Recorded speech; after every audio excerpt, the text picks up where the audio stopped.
Hello everyone and welcome to another video. This time we're going to be looking at the Manchester Road Odeon Theatre that was located in Bradford. The new Bradford Odeon Theatre was to be the largest new cinema of the Odeon Theatres chain and had many features similar to the Odeon Leicester Square and much more impressive than other Odeons already in operation. It was designed by architect Robert Boulevant of Harry W. Weedon. Freeber and Partners of Birmingham, who were also responsible for designing many other Odeons in the chain, were also involved. As a point of interest, Oscar Deutsch's first Odeon in 1933 was at Perry Bar in Birmingham. Much use was made of the location and the natural slope of Manchester Road in the design and layout of the building. The cinema butted onto one side of the existing Oddfellows Arms public house and was set back from the line of the other older buildings in that part of Manchester Road, and so providing a vast pavement area in front of the entrance.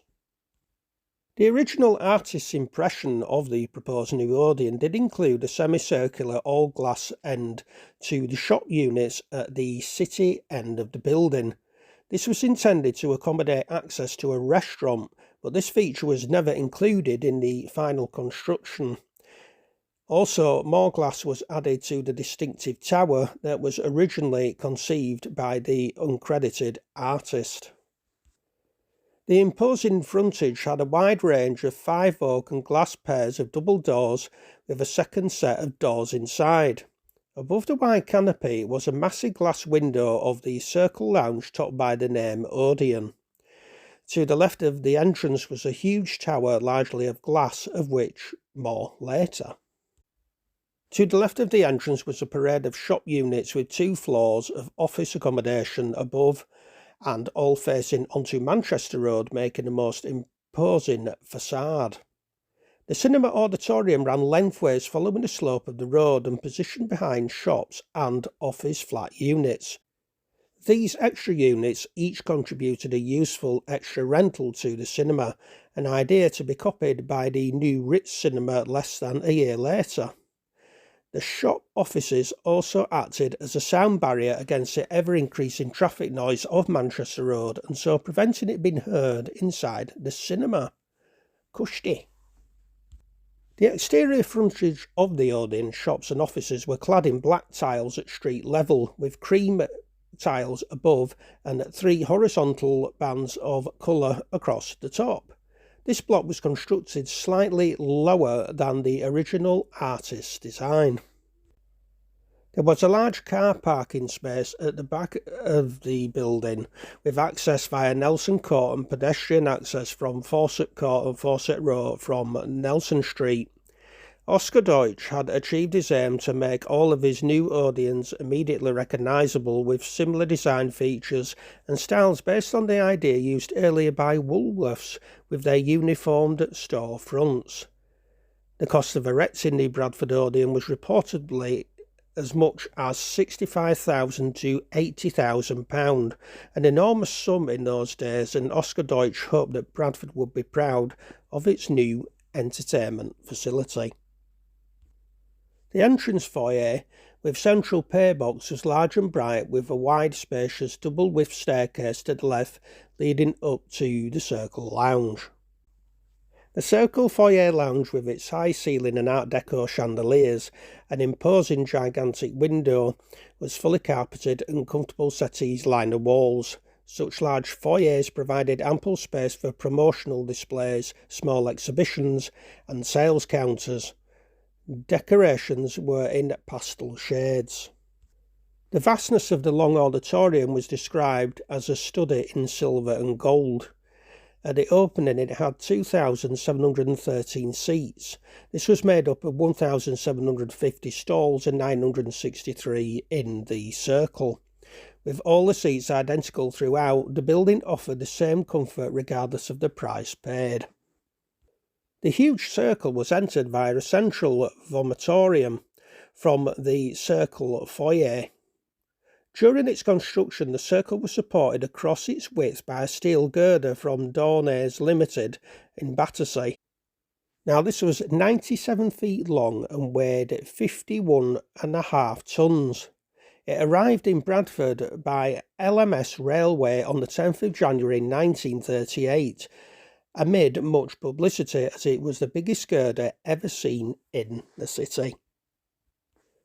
Despite the size of the Odeon, its futuristic design and interior luxury, it did seem odd that no organ was included, particularly as competitors were busy installing them to feature as solo items between the films.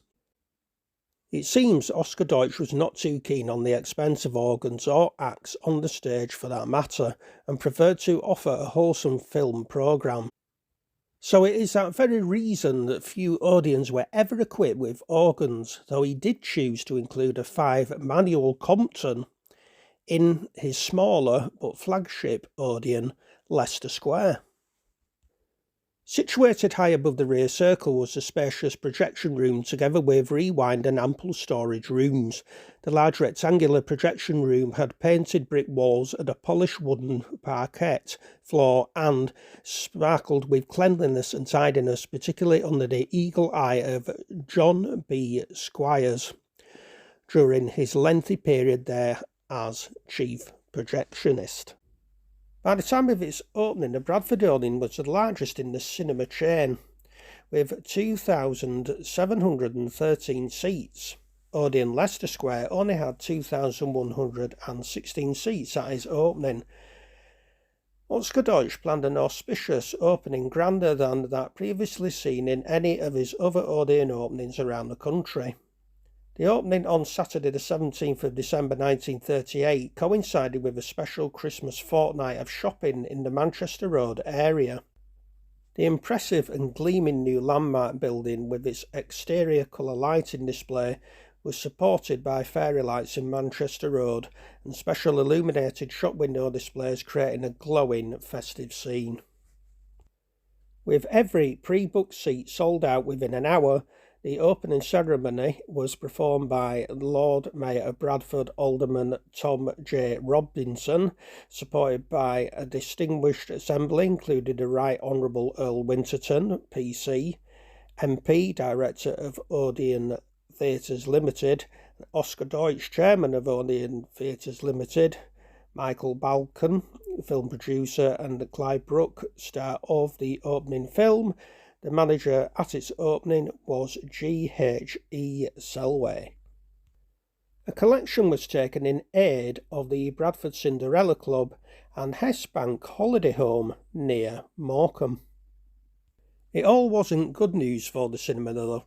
The Second World War had started in September 1939 and the spectacular exterior lighting displays had to be switched off in accordance with government blackout regulations. On the night of Saturday, August 31st, 1940, Hitler's Luftwaffe gave Bradford its biggest pounding of the war, with bombs dropped across the city, totally destroying many buildings including Lingard's department store, Rawson Fruit Market and part of the Second Market.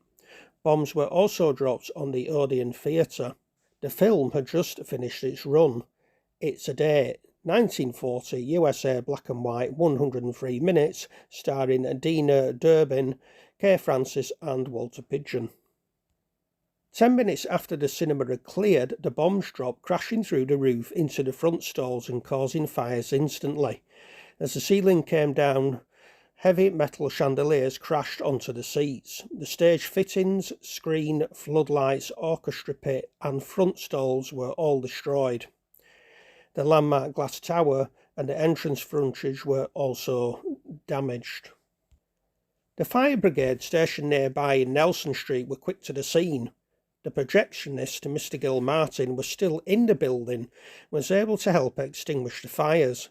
If he had left a couple of minutes earlier, he would have been in his car parked at the back of the cinema and wrecked beneath a pile of debris which had fallen. Following the bomb damage and despite wartime restrictions, Oscar Deutsch was able to get builders, electricians, decorators and all the materials to rebuild the damaged areas and make the theatre operational again within 10 weeks.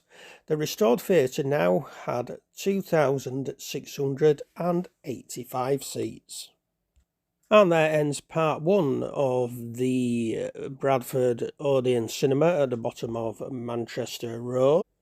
The next part will include its conversion into the widescreen CinemaScope and 2 reopenings, details of some of the shops that were around the outside of the Odeon itself.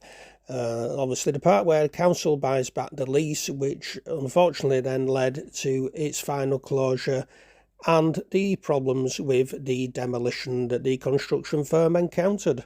So until the second part of the video, please do take care of yourselves. Please like, share and subscribe. It's totally free to subscribe to my channel, and I do not make any money from these videos. Until next time, take care of yourselves and goodbye.